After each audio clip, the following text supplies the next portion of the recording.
Assalamualaikum warahmatullahi wabarakatuh. Apa kabar Crash Troopers? Semoga kita semua selalu mendapat bimbingan Allah menuju jalan yang lurus.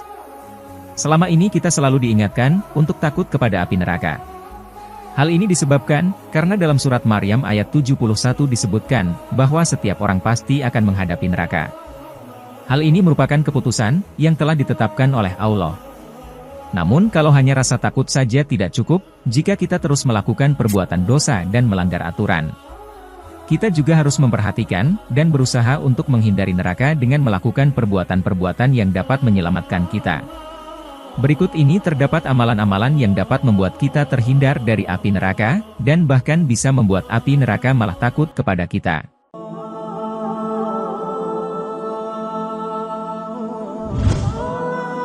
Panasnya api di neraka tidak dapat dibandingkan dengan api di dunia. Perbandingan panas api di neraka adalah 70 kali lipat lebih panas dari api di dunia. Jika kita tidak mau tersentuh oleh api neraka, maka lakukanlah amalan-amalan ini yang dapat membuat kita tidak tersentuh oleh api neraka. Ada 3 golongan, siapa yang memiliki ketiga hal ini, maka dia diharamkan dari neraka, dan neraka diharamkan atasnya. Yaitu, orang yang beriman kepada Allah, mencintai Allah, dan lebih rela dibakar di neraka daripada kembali kepada kekafiran. Hadis tersebut menekankan bahwa mereka yang memiliki keimanan dan cinta yang kuat kepada Allah akan dijaga dari api neraka, dan tidak akan pernah kembali ke kekafiran. Hadis ini menunjukkan pentingnya memiliki keimanan dan cinta yang kuat kepada Allah, sebagai bentuk perlindungan dari siksa api neraka. Kemudian dalam surat Al-Maidah ayat 72 dikatakan, sungguh telah kufur orang-orang yang berkata, sesungguhnya Allah itulah Al-Masih putra Maryam. Al-Masih berkata, wahai Bani Israel, sembahlah Allah, Tuhanku dan Tuhanmu.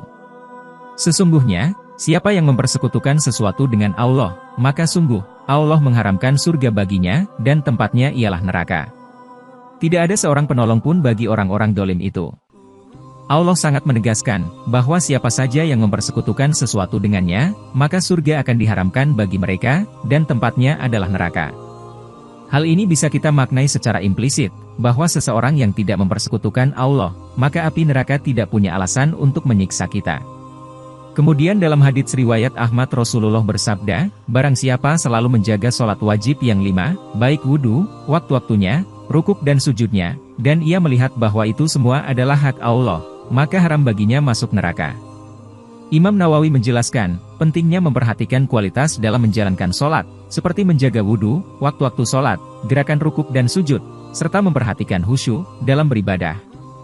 Keharaman masuk neraka bagi orang tersebut, adalah bentuk pemberian rahmat dan karunia dari Allah atas keikhlasan yang dilakukannya. Imam Tirmidzi meriwayatkan, siapa saja yang menjaga 4 rakaat sebelum zuhur, dan 2 rakaat setelahnya, maka Allah mengharamkannya atas siksa neraka. Hadis ini juga dipertegas oleh ulama-ulama lainnya, seperti Imam Ibnu Hibban, Imam Ibnu Huzaimah, dan Imam Al-Baihaqi dalam kitab-kitab hadis mereka. Ada pula sabda Rasulullah, dan siapa yang memohon perlindungan dari neraka 3 kali, maka neraka akan berkata, ya Allah, lindungilah dia dari neraka. Adapun ulama yang mengomentari hadis ini, di antaranya adalah Imam Ahmad, Abu Dawud, At-Tirmidzi, dan An-Nasai, yang meriwayatkan hadis ini dalam kitab-kitab hadis mereka. 2 mata yang tidak akan disentuh api neraka, adalah mata yang menangis karena takut kepada Allah, dan mata yang berjaga dalam perang sabilillah. Hadits ini diriwayatkan oleh Imam Tirmidzi, dalam kitabnya Jami' At-Tirmidzi. Dengan menangis karena takut kepada Allah, seseorang menunjukkan rasa ketakwaannya yang mendalam, dan kesadaran akan dosa-dosa yang telah dilakukannya. Para ulama juga menekankan pentingnya menjaga hati, agar senantiasa berada dalam keadaan takut dan mengingat Allah. Karena itu akan memotivasi seseorang untuk melakukan amalan kebaikan, dan menjauhi perbuatan dosa. Ibnul Qayyim rahimahullah menyebutkan beberapa jenis menangis, yaitu menangis karena takut, menangis kasih sayang, menangis karena cinta dan rindu, menangis karena senang dan bahagia, serta menangis karena nifak. Allah sendiri telah memuji orang-orang suka menangis karena takut kepadanya. Sesungguhnya, orang-orang yang diberi ilmu pengetahuan sebelumnya, apabila Al-Quran dibacakan kepada mereka, mereka menyungkur atas muka mereka sambil bersujud, dan mereka berkata, Maha Suci Tuhan kami, sesungguhnya janji Tuhan kami pasti dipenuhi. Dan mereka menyungkur atas muka mereka sambil menangis, dan mereka bertambah khusyuk. Menangis karena takut kepada Allah memiliki keutamaan yang sangat agung di sisi Allah. Sampai Rasulullah bersabda, tidak akan masuk neraka seseorang yang menangis karena takut kepada Allah, hingga susu kembali ke payudara. Kemudian dari Muawiyah bin Haidah, bahwasanya Nabi Muhammad bersabda, ada 3 mata yang tidak akan melihat api neraka pada hari kiamat, yaitu mata yang menangis karena takut kepada Allah, mata yang berjaga di jalan Allah, dan mata tertunduk dari apa-apa yang diharamkan Allah. Dengan menjaga mata kita dari melihat yang diharamkan, kita dapat menghindari perbuatan dosa dan kesalahan yang dapat membawa kita ke dalam siksa neraka. Selanjutnya, hadits yang diriwayatkan oleh Abu Dawud dan Tirmidzi menceritakan, barang siapa yang berdebu kedua kakinya di jalan Allah, maka Allah mengharamkan dia dari neraka. Dalam hadis ini, berdebu kedua kakinya, diartikan sebagai berjuang dengan sungguh-sungguh dan tulus di jalan Allah, baik itu dalam bentuk perjuangan fisik maupun perjuangan moral, serta perjuangan intelektual. Dengan berjihad di jalan Allah, seseorang memperoleh keutamaan dan pahala yang besar, serta diharamkan dari siksa neraka. Berikutnya, dari Aisyah menceritakan, telah datang seorang wanita bersama 2 putrinya menemuiku untuk meminta sesuatu, namun aku tidak mempunyai apa-apa selain sebutir kurma, lalu aku berikan kepadanya. Lalu wanita itu membagi kurma itu menjadi 2 bagian, yang diberikannya untuk kedua putrinya, sedangkan dia tidak memakan sedikit pun. Lalu wanita itu berdiri untuk segera pergi. Saat itulah Nabi datang kepada kami, lalu aku kabarkan masalah itu, maka beliau bersabda, siapa yang memberikan sesuatu kepada anak-anak ini, maka mereka akan menjadi pelindung dari api neraka baginya. Hadis ini menunjukkan, betapa besar keutamaan memberi makan anak-anak dan merawat mereka dengan baik. Nabi menyatakan, bahwa siapapun yang memberi makan anak-anak, akan mendapatkan perlindungan dari api neraka, karena amalan tersebut dianggap sebagai bentuk kebaikan dan kepedulian kepada sesama. Selanjutnya, Imam Ahmad dan Tirmidzi meriwayatkan, diharamkan atas neraka, setiap orang yang mudah urusannya, yang lembut, yang gampang lagi dekat dengan manusia lainnya. Dengan memiliki sikap yang demikian, seseorang akan diharamkan dari siksa neraka, karena ia akan menjadi orang yang dicintai dan dihormati oleh orang lain. Para ulama juga menekankan pentingnya memiliki sikap yang lembut dan ramah terhadap sesama manusia, karena itu merupakan bagian dari akhlak yang baik, dan merupakan tanda ketakwaan kepada Allah. Lalu, dari Abdullah bin Mas'ud Nabi Muhammad pernah berkata, apakah kalian ingin aku tunjukkan orang yang tidak boleh disentuh api neraka? Para sahabat menjawab, iya ya Rasulullah. Beliau kemudian menjawab, orang yang tidak boleh disentuh api neraka, adalah Hain, Lain, Qorib, dan Sahal. Hain, adalah orang yang memiliki ketenangan dan kedamaian, baik dalam pikiran maupun batin. Dia memiliki kestabilan emosi yang kuat dan tidak mudah terbawa emosi, sehingga selalu dapat berpikir dengan bijak.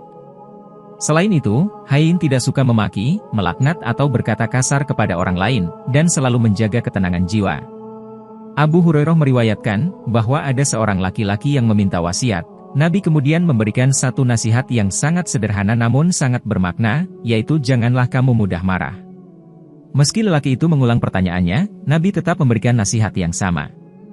Hal ini menunjukkan, betapa pentingnya menjaga emosi dan ketenangan jiwa dalam kehidupan sehari-hari. Lain, adalah sebutan bagi seseorang yang memiliki sifat lembut dan santun. Baik dalam berbicara maupun bersikap, ia tidak pernah kasar dan tidak egois. Meskipun berbeda pendapat dengan orang lain, ia tidak suka memarahi mereka. Lain tidak pernah memaksakan pendapatnya pada orang lain, karena ia selalu ingin kebaikan untuk semua orang. Dalam riwayat Abdullah bin Amr disebutkan, bahwa Rasulullah adalah contoh teladan Lain. Beliau tidak pernah mengeluarkan kata-kata atau melakukan tindakan yang kotor. Rasulullah bersabda, bahwa orang yang memiliki budi pekerti yang baik, adalah orang yang terbaik di antara semua orang. Hal ini dapat diambil sebagai inspirasi bagi kita semua, untuk selalu berusaha menjadi orang yang lembut, dan santun dalam bersikap serta berbicara. Qorib, adalah seseorang yang dekat dan ramah dalam berbicara, sehingga ia selalu disenangi oleh siapa saja yang diajak berbicara. Wajahnya selalu berseri-seri dan tersenyum ketika bertemu, serta selalu memberikan salam kepada siapapun yang ditemuinya. Abu Dzar pernah menceritakan, bahwa Rasulullah pernah berpesan kepadanya, jangan pernah meremehkan tindakan kebaikan, bahkan sekadar menyambut saudaramu dengan wajah ceria. Kemudian Sahel, adalah sosok yang selalu dapat menemukan solusi dengan mudah dalam menghadapi permasalahan. Ia terkenal tidak suka berbelit-belit dan tidak mempersulit keadaan, sehingga tidak menyusahkan orang lain yang membuat mereka menjauh. Dalam sebuah hadis dari Anas, Rasulullah pernah mengatakan agar kita selalu memudahkan segala sesuatunya, dan tidak mempersulit, serta memberikan kebahagiaan tanpa menakut-nakuti orang lain. Selanjutnya, menurut Rasulullah, api neraka merasa takut, bahkan dengan sebutir kurma saja yang kita berikan kepada orang yang lapar. Hal ini menunjukkan betapa besar pahala sedekah makanan yang kita berikan. Bagi sahabat dermawan yang telah memberikan sedekah untuk membantu menyediakan makanan gratis bagi saudara-saudara kita, semoga Allah akan melindungi dan menyelamatkan mereka dari siksa api neraka. Sebagai seorang muslim, kita seharusnya meneladani akhlak mulia dari Rasulullah, karena derajat orang yang berakhlak mulia, setara dengan orang yang berpuasa dan melakukan sholat malam. Seperti yang disabdakan oleh Rasulullah, orang yang berakhlak mulia, memiliki derajat yang sama dengan orang yang berpuasa dan mendirikan sholat. Seorang mukmin yang berakhlak mulia, biasanya memiliki beberapa sifat, antara lain tidak mengutuk atau mencaci orang lain, tidak mengadu domba atau menyebarkan fitnah, bersikap lembut dan sopan, sabar, dan senang membantu orang lain. Bahkan seseorang yang memiliki sifat-sifat seperti ramah, lembut, sabar, dan senang membantu orang lain ketika bertemu dengan sesama muslim, dijamin tidak akan masuk ke dalam neraka. Wallahu a'lam bishawab. Wassalamualaikum warahmatullahi wabarakatuh.